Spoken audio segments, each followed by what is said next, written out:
Okay, now let's see spanning tree protocol attack, STP attack. Before learning about the attack, let's see what is STP first. It is used to get rid of loops in a network.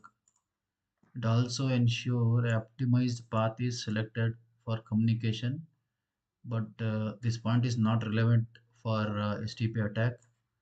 So now let's see how it removes the loops. Every switch in a network sends something called as a probe message, and if the probe message comes back to it, that means there is a loop. This probe message is called as BPDU, bridge protocol data unit message, BPDU message. In case there is a loop, all the switches select one of the switches a root bridge. Every switch will have an identification number called BID and consists of two parts, bridge priority and MAC address.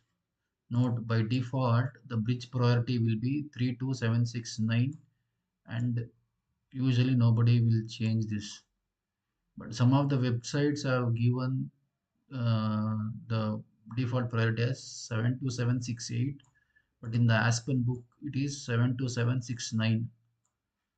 So okay, so the bridge priority default value will be this number and MAC address, and these two together constitutes BID. So whichever switch has the low BID will be selected as a root bridge.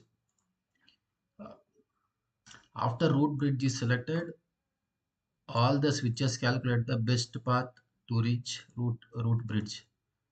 So whichever path is not selected by the switches will be blocked and hence removing the loop.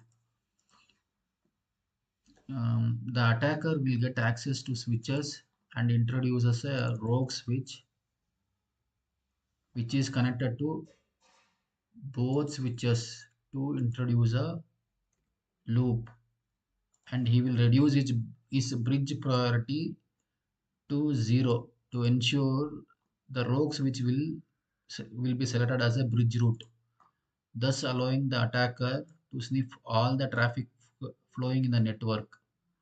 Most of the traffic will be theoretically passing through this root bridge.